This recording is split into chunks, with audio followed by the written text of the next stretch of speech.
Bismillah, alhamdulillah, wassalatu wassalamu ala rasulillah wa ala alihi wa ashabihi wa man ittaba'a sunnatih ila yawm ad-din.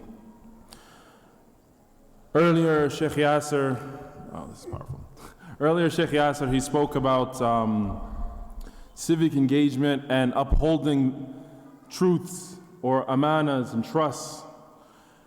And one thing that is incredibly important to us specifically as Muslims is that Allah subhanahu wa ta'ala, He has given us an amana. Allah subhanahu wa ta'ala has given us a trust, and that being to uphold the foundations or the fundamentals of the religion. Allah subhanahu wa ta'ala, He said in the Quran, Inna aradna ala samawati wal ard. Allah subhanahu wa ta'ala, He said that we presented to the heavens and the earth, wal jibal, and the mountains. إِنَّ عَرَضْنَا الْأَمَانَةَ عَلَى السَّمَاوَاتِ وَالْأَرْضِ وَالْجِبَالِ فَأَبَيْنَ أَن يَحْمِلْنَهَا. So Allah subhanahu wa ta'ala, He said, we presented to the heavens and the earth and the mountains this amana, and they were scared to uphold it.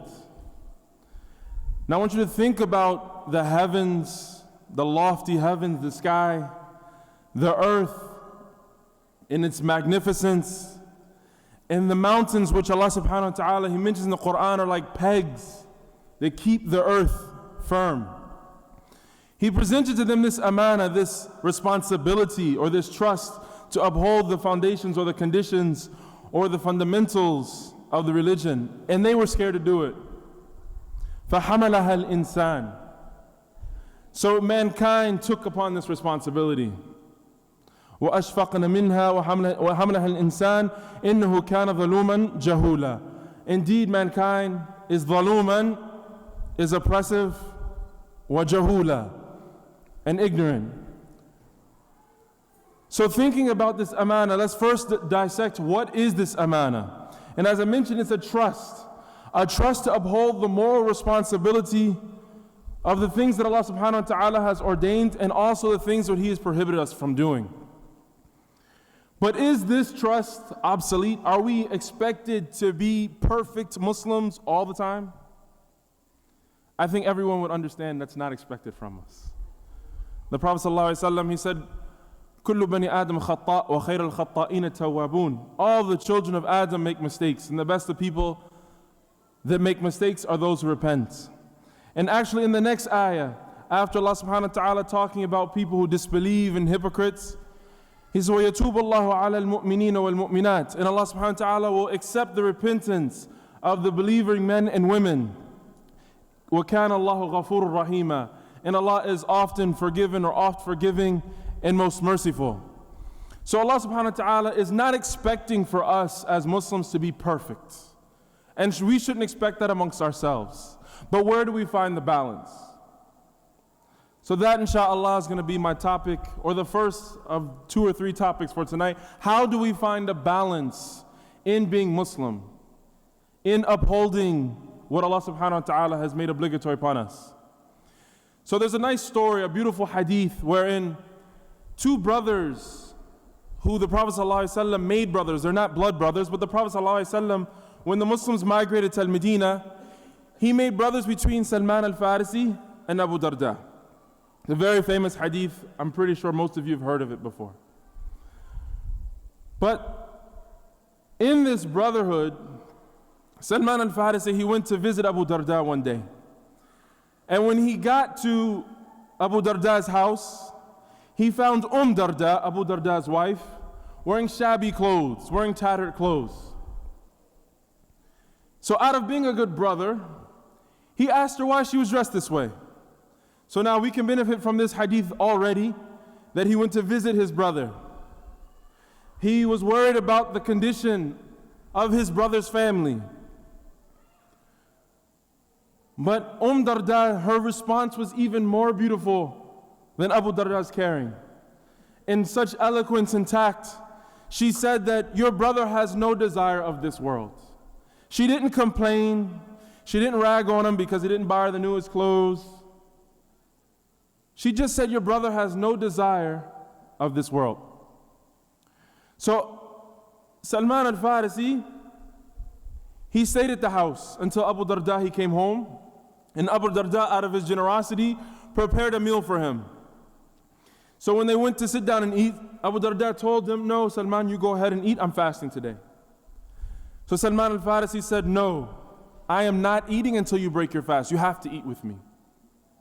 Grudgingly, Abu Darda, radiallahu anh, he broke his fast and ate with him. So later on in the evening, right after praying Isha, mashallah, tabarakallah, Abu Darda, he didn't play around. He got right up to pray Qiyam. Salman al-Farisi said, no, go to sleep. Grudgingly, Abu Darda, he listened. He went to sleep. But he woke up trying to be slick. He woke up in the middle of the night, radiallahu anh, trying to pray. Salman said, go back to sleep. Grudgingly, Abu Darda, he went back to sleep. But in the last third of the night, they woke up together and they prayed. After they finished praying, Salman al-Farisi, he said something that was very, very wise, which is the moral of this entire story right now. He said, Inna li rabbika alayka haqqa. Your Lord has a right upon you. Wa inna li badinika alayka haqqa. And your body has a right upon you. Wa inna li ahlika alayka haqqa. And your family has a right upon you. فَأَعْطِي كُلِّ ذِي حَقٍّ حَقَّهُ. So give everything that has a right its due right. Your Lord has a right upon you. Your body has a right upon you. And your family has a right upon you. So give everything its due right. Abu Darda, he wasn't content with this. He went and complained to the Prophet ﷺ. He told him the whole story. He did this, he did this, he did this. For the Prophet ﷺ, he said, Sadaqa Salman. Salman, he spoke the truth. So this is a principle that we have in our religion, that everything has its right and it's upon us to uphold these things. So let's look at the first thing. وَإِنَّ لِرَبِّكَ عَلَيْكَ حَقًّا. That your Lord has a right upon you. And this is all of us. First and foremost, what is the right that our Lord has upon us? It's the same amana that we mentioned from the ayah, that we uphold the obligatory things and we try to stay away from the prohibited things. Mind you, I said we try to, because no one is perfect.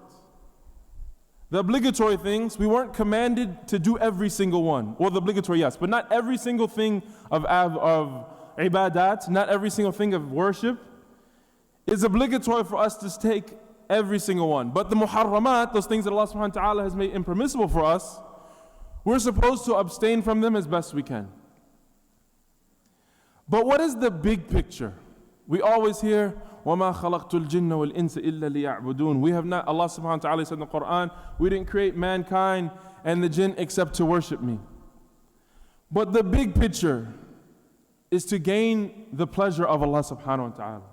This is the overall goal. Shaykh Yasser, he beautifully mentioned in our staff Halaqa a statement from Ibn Arabi where he was talking about al-fana, annihilation, about seeking a state where nothing else mattered. And explaining this state, Shaykh Yasser was explaining to us that when your focus is purely on seeking the pleasure of Allah subhanahu wa ta'ala, nothing else matters. You're not worried about halal and haram because you're just seeking the best. You're only trying to please Allah subhanahu wa ta'ala. And obviously this is a very lofty state that not everyone is going to achieve.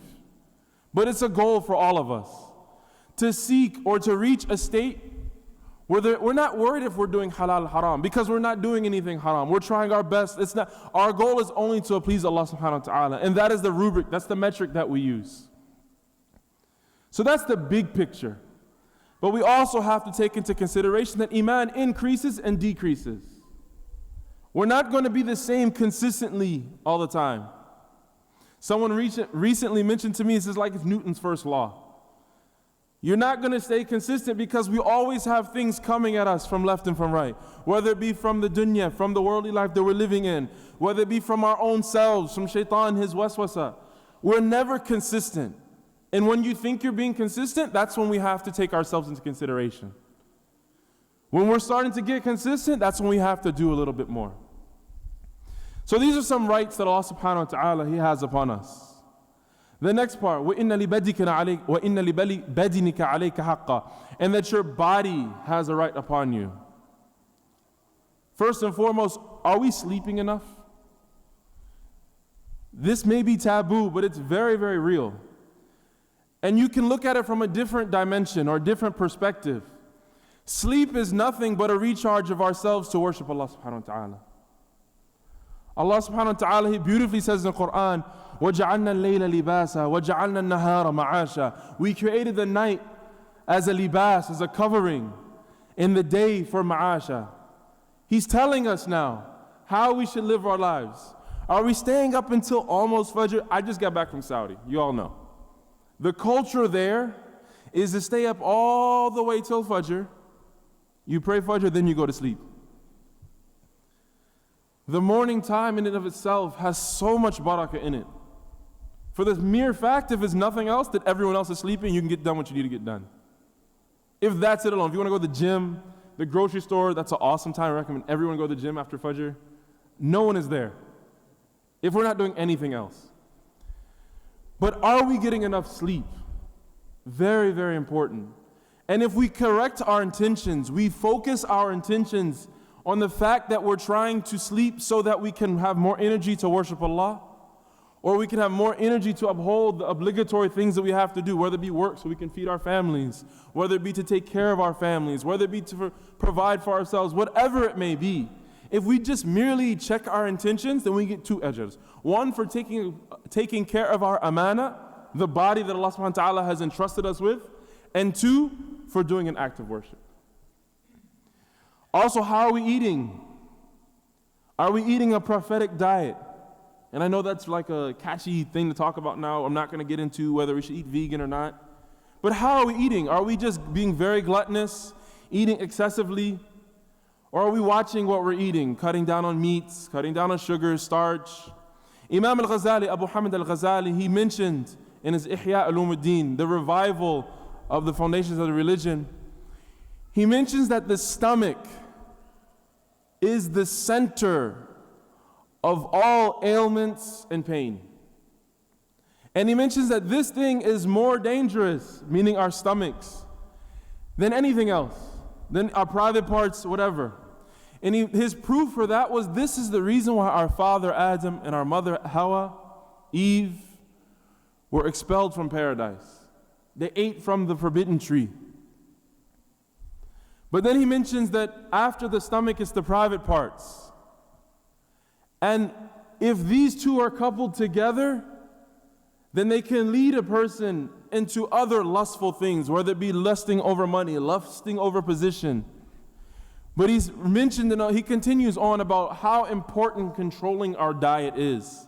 How eating excessively gives us what is colloquially known as the itis. That feeling you get after you eat too much and you just want to KO. You can't get up for Isha anymore. You can't get back up for Fajr. You're out, comatose. So that's something very, very important. Also, from our body, our private parts, whether it be our actual private parts or our minds and our eyes, are we looking at things lustfully? Allah subhanahu wa ta'ala says, وَلَا تَقَرِّبُوا zina. Don't come close to fornication. Anything that could possibly lead you down that path, we're supposed to abstain from. Looking, excessive talking. Once that fitna, it turns from common normalcy and lust becomes involved with the situation, that's when we're supposed to take ourselves in check. Also, our minds. Are we nurturing our minds? Allah subhanahu wa ta'ala mentions numerous times in the Quran, أَفَلَا يَتَدَبَّرُونَ أَفَلَا تَتَدَبَّرُونَ. Do they not think, do they not ponder on the heavens and the earth, the samawati wal ard? Do they not ponder about the Quran? So nurturing our minds is something that is a part of the amana that Allah subhanahu wa ta'ala gave us that we have taken consideration. And lastly, of these first three things is our families.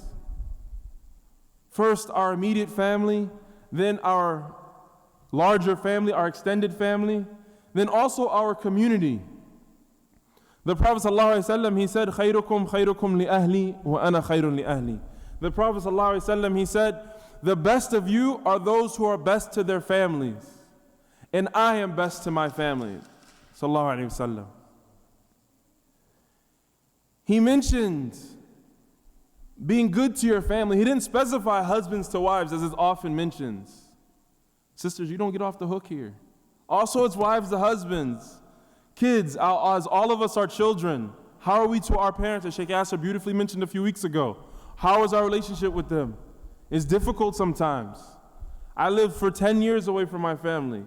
My mom hates WhatsApp. I love WhatsApp. I gotta make a call because I know it's gonna make her happy. How is our relationship with our parents? How is our relationships with our families? These are things we all have to think about because it's amana upon us. How is our relationship with our brothers and sisters in the community? Is it merely superficial? Assalamu alaikum, take care, have a nice day, how's the family? Everything's good. Y'all laughing because y'all do it. Or is it something that we truly mean when we're talking to one another? How are you doing, man? You look a little sad. Are you tired? Don't say that to sisters, brothers. Don't ever do that. But caring about how everyone's doing, with empathy, really meaning it. This is something that we all have to take in consideration. So I'm not just going to throw these things out at you. I would like to mention now, what are some things that we can do to improve on these three things? Our relationship with Allah subhanahu wa ta'ala, how we take care of our amana, our bodies, and our families. How can we improve? Well, first, before we even talk about that, we have to remember that everything is circumstantial based. My situation with my faith, with my relationship with Allah subhanahu wa ta'ala, is not going to be your situation with Allah subhanahu wa ta'ala. And I can't expect that from you, nor can you expect that from me or yourself. If you can pray all night long, unfortunately, I'm not there yet. Maybe you get up and pray Fajr in the masjid every day, or you read 2 juz of Quran. I'm not there yet, unfortunately. Maybe I read a juz of Quran and you don't, whatever the situation may be. Maybe I'm extremely good to my parent and you're not. Everything is based on everyone's different circumstance and perspective, and we can't expect that from everyone. So that has to be the base when we're talking about how we can improve ourselves. Everyone knows their self, and you have to take that in consideration. And the second thing we have to talk about before getting into how we can improve, is we have to remember that it all starts with a niyyah. Or even before that, a desire. And Ibn al-Qayyim, he mentioned something very, very beautifully, which I'm just going to paraphrase, is that everything starts with a step. Shaitan doesn't get us to associate partners with Allah subhanahu wa ta'ala, starting first with worship an idol. It's not going to work on most of us. Inshallah, may Allah protect us all. He's going to start with getting us to do something maybe that's of a lesser good deed. And then something that's just halal for us to do. It's permissible, but depending on our intention, there's no reward. And then it's something disliked. And from being disliked, it's haram. And from haram, and it's a scale until we have done the most evil of things, which is shirk, associating partners with Allah subhanahu wa ta'ala. So we have to take in consideration how powerful our intentions are, being mindful of this. Something Sheikh Yasser always mentioned, mindfulness, how we're always doing things. And then also after making intention, that's not good enough. We all intend to do some things that we'll never ever try to do. We have to take initiative. Allah subhanahu wa ta'ala, He said, لا يغير الله بقوم حتى يغيروا ما بأنفسهم. Allah will not change the status or the condition of a people until they change within themselves. They take initiative. We come to Allah subhanahu wa ta'ala walking, He'll come running, subhanahu wa ta'ala. We have to make the initiative and trust that He's going to finish it, subhanahu wa ta'ala. So how can we increase our relationship with Allah subhanahu wa ta'ala? First and foremost, just being conscious of Allah subhanahu wa ta'ala. Just thinking about Allah subhanahu wa ta'ala. Reflecting on His creation. We're in the autumn, we're in fall. Leaves are falling off. Just thinking about subhanallah. Metaphorically, as Allah mentions in the Quran as well, how we see, in Sheikh Yasser mentioned this, I'm just biting from him, this is not from me. How beautifully the leaves in the spring, they grow. And they're really strong in the summer. And then in this fall, they get weak and they change colors. But there are many, many different colors and they're beautiful. And then in the wintertime, they die and it starts over and over again. If that's not a better metaphor for our lives, I don't know what is. We grow up not knowing anything. We're very weak. We're dependent upon other people. And then we grow and we're in our youth and we're strong and we're healthy. But then when fall comes, when we reach true maturity, we're all different colors. And the life that we lived has made us so beautiful in our different colors and wisdom. But then we start to get weaker. If you're like me, your hair starts to thin. You don't have the same energy you used to. You become weaker. And eventually, as we will all face the reality of death, we will all die. So we all have to be conscious of this and reflect on these things, whether it be small or large, in our day-to-day actions, using our mindfulness of Allah subhanahu wa ta'ala, our taqwa, to help govern how we conduct our lives. Before we do something, making it a positive intention so it becomes ibadah for us. Whatever it may be, being good to our spouses, whatever it may be. After we're trying to do this, the first and foremost thing we have to do is fulfill our obligatory things. Let's not worry about how many sunnah we're praying. Yes, we should all be striving to pray as many sunnah as we can and doing supererogatory actions. But if we're not praying our obligatory salawat on time, if we're not fasting Ramadan without a legitimate excuse, these are the first and foremost things we have to do. And again, this is based on perspective and circumstance. Everyone is different. After doing the obligatory things, trying to strive a little bit harder, doing some supererogatory things, some nawafil. And you have to remember that the Prophet ﷺ, he said, خَيْرُ الْأَعْمَالِ إِلَى اللَّهِ أو أَحَبُّ الْأَعْمَالِ إِلَى اللَّهِ. The most beloved things, the most beloved actions to Allah subhanahu wa ta'ala, أَجْوَمُهَا. The most are those things that are consistent. وَإِنْ قَلْ. Even if it's a little bit. So think about it. Ramadan is 9 months away. We all strive to finish the whole Quran. Some of us do, and most of us, unfortunately, we're not able to. But if we start from now, doing a quarter of a page, one line, but we're consistent in that line, we set regular goals for ourselves, gradually increasing in it. By the time Ramadan comes, you might finish the Quran twice. And this is a reminder to myself first and foremost. We all have to do this collectively as a community. Because when we're starting to fix ourselves individually, then we can fix our families, and then we can grow as a community as a whole. But it has to start first and foremost within ourselves and our families. Yes, advise brothers and sisters when you see them doing whatever, but think about yourself first and foremost. How many skeletons do you have in your figurative closet? How much baggage do you have?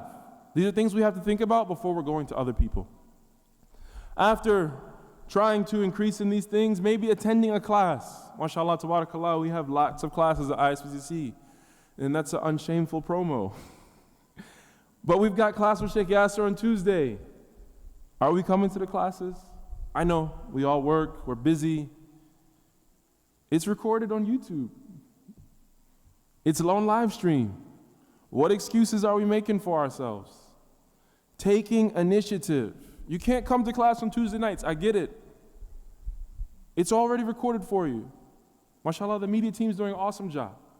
Watch another time. Step back from your soap opera, step back from the sports. Try, take some initiative. As far as the body is concerned, the body is of two types, a physical type and a spiritual type.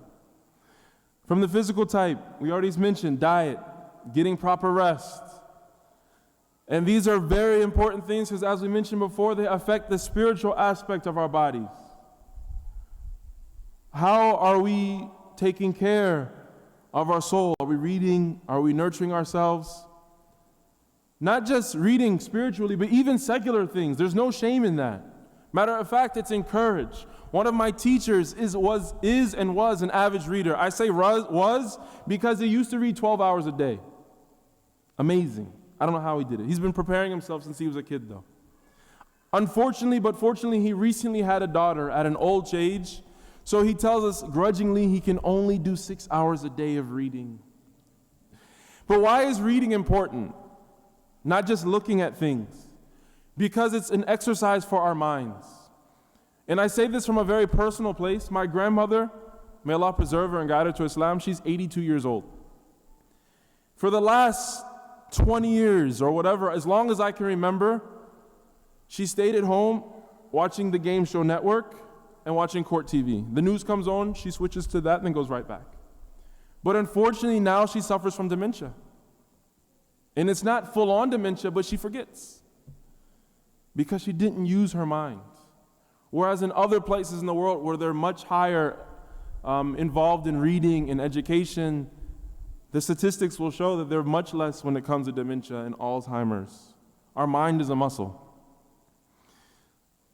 Also, as far as social engagement, volunteering, we need all the volunteers we can get here at the ISPCC. Please, volunteer. But if not here, in your community, saying hi to your neighbors, being good to your neighbors. When you cook some extra food, it's very weird for me here in America, after living 10 years abroad, we don't share dishes with one another. And I lived in Saudi. That's not really the culture to necessarily share food, but one of my friends was Syrian. He said we had special plates in Syria that were just for our guests. Whenever mom cooked food, we took an extra plate to the guests. Now, it's a little bit weird here to take food to your guests, maybe eat it in front of them so he knows. I mean, we can trick or treat, so why not food? But take food to your neighbors. Let them get to know the awesome cuisine that we have from wherever we hail from. Give them some biryani or whatever it may be. They might just like it. Or inviting people over from the community. Me and my family are always welcome to visit all of you in your homes to eat your food. But everyone, seriously, imagine if we all invited each over our houses and we got to know how each other lives. You see me without the kufi on. I see you just relaxing, how you interact with your children. This is how we build community. And this is real social engagement on a grassroots level. With regards to our families, it may be taboo to mention, but how are we budgeting our money? How are we taking care of things financially? Both husbands, wives, kids as well. Allah subhanahu wa ta'ala, He mentions in the Quran, لا تجعل يدك مغلولة إلى عنقك. Don't make your hands مغلولة إلى عنق. With the translation, it says, don't make it tied to your necks. In other words, don't be miserly. And then don't fully extend your hand. In other words, being a spendthrift. This is a metaphor that Allah subhanahu wa ta'ala, He gave us in the Quran. And then He finishes the ayah so that you don't become shamefully out of poverty or suffer from these things. And the Prophet ﷺ, he said that it is more beloved, it is better for you to leave your children rich of inheritance than to leave them poor, having to beg the people. And in Arabic, he said, يَتَكَفَّفُونَ, literally with their hands out, begging people. So it is not shameful to save your money. Obviously, be generous, take care of the obligatory things. If you've received enough money to pay zakah, pay your zakah, make hajj. But what are we doing financially? Are we just spending? Have we run our American Express bill crazy high, trying to live an American lifestyle or a dream that's not really possible? Or are we taking care of things? Are we setting a special amount away for sadaqah? Whether it be here, ISPCC, as Sheikh Yasser beautifully mentioned last week, providing for an orphan, that is amazing. If you didn't hear it from him, I'm telling you, hoping that I get some ajr and then he gets some too. $30 a month, Helping Hands has one. Unfortunately, I couldn't find the $20 one he mentioned. Islamic Relief has one for $43 a month. For $43 or $30 a month, you can provide for an orphan and take care of all of his needs. Amazing. So little that we will spend on Starbucks coffee or Dunkin' Donuts. I'm in Massachusetts, and Dunkin' Donuts coffee. Outside of that, with regards to our families, spending quality time with our families. And my wife is in the back. I am not free from this, please. But spending quality time with our families. As hard as it is for all of us taking our phones, and we're not going to turn it off, but put on Do Not Disturb, hitting the mute button for that hour or two that we're spending time. Something that I wish I could do, but I saw with Sheikh Abdul Nasser one time we were in Texas, having an electronic Sabbath. One day where we don't use our electronics at all. Reading actual hard copies of books, talking to one another.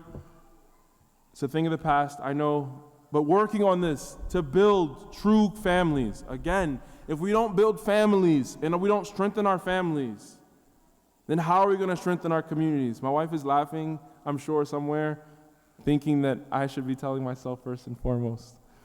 But something that is incredibly important, not just me because of my age, but also because of the work that I do, I talk to everyone. And something that I'm going to keep mentioning up here, but is being empathetic to one another, specifically our families. Listening to how they're doing, not just listening, but really trying to understand where they're coming from. And specifically the youth. Because the youth, they're growing up in a time, and I consider myself from the youth, but even my kids I'm worried about. Because I think I'm from the last generation of people who experienced life without internet. I remember in like the 3rd grade, we got AOL dial-up. We didn't get DSL till high school. So I remember going to the library, having to look up the numbers. It wasn't Google, it wasn't Amazon. But we have to be worried about our children and how they're being brought up. Whether it be back home where you have a whole tribe to help you raise your families, or the simple things that they're having to deal with on a day-to-day life. And we have to make sure we're listening to them. If they're telling you, as a brother mentioned to me at the Sustainers meeting, they're being bullied. It's not the old school way of thinking is toughen up, strapping up your boots, get back at it. No. Seeing how they're really dealing internally with this bullying. One brother, and I hate to call you out, but he mentioned how his teacher treated him with Islamophobia in middle school. I know his parents, we all had discussion, they were very involved, but our kids should never have to go with that or ever have to deal with that. What are we doing? Are we getting involved? PTA meetings, come to the masjid, calling care, whatever we can do to be in their lives. But listening to their feelings, what they're going through. Another thing that's very, very taboo. Guys and girls, 19, 20 years old, they want to get married. Parents say, no, you have to go to college, you got to finish. Listen, they don't live, or we don't live in the same time we did 20 years ago. When your youth, your child comes to you saying they want to get married, it's time to forget everything and retake everything in consideration. Because the reality is, whether we like to hear it or not, kids are fornicating, both outside the masjid and inside the masjid. From our community and others. Let's not sugarcoat this. Kids are fornicating. May Allah protect us and our families from it, but it's a reality. So when kids or youth, young adults, whatever you want to call them, say they want to get married, especially when they present someone they want to marry, we can't just simply say, oh no, they're from a different family, you can't marry them. We can't say, oh no, you have to finish college. Wallahi, last year, I was about to teach a class and I called one of my mentors. And I said, what's going on, man? How's everything? He told me, man, I haven't slept all night. I said, what's going on, man? He said, I'm dealing with a tough time. I'm trying to be empathetic, and he's my mentor. Out of respect, I said, what's going on? He said, man, we had a sister in our community who had a boyfriend, and she wanted to get married to him. They want to do everything straight. So they went to the family. But because he was a convert, the family said, no, you can't marry him. But they kept seeing each other. They were in love. She eventually got pregnant. And instead of being able to tell her family she was so uncomfortable with that, she committed suicide. This is the reality. This is something that happens in America. And we have to deal with this, not superficially, not sugarcoating it, but really considering the emotions and feelings of our youth and our young adults. So with that, I'm going to repeat that our Lord has a right upon us, our bodies have a right upon us, and our communities have a right upon us. It's voting season. Alhamdulillah, as a community, we got involved and went voting. If you're not worried about the presidential election, that's cool. There are other things on the ballot that are very important, whether it be public schooling, getting money to public schooling, legalizing marijuana, saying no to that. Whatever it may be, as Sheikh Asser mentioned after the khutbah, making sure that we're voting for these things. Because whether you believe in voting or not, which we should all be doing, these smaller things do affect us. Our public officials, I didn't even know when we went to vote earlier, there were public officials we could have voted for. I didn't even know, so unfortunately I was unprepared. Do your homework before you go, but get involved. We have the Neighbors for Neighbor program. Come out. It's doing awesome things. Help clean up. Have a Neighbors for Neighbor in your neighborhood. Clean up your neighborhood. Talk to your neighbors. Even if it's just saying hi. Introducing yourselves. Sisters wear hijab. Brothers, if they wear topi, kufi or not, we look different. And I'm black telling you this. We don't look the same. We have a glow, alhamdulillah. Introducing ourselves, letting them know what this glow is, perhaps they'll accept it. وأقول قولي هذا واستغفر الله لي ولكم ولسائر المسلمين واستغفروه وأتوب إليه.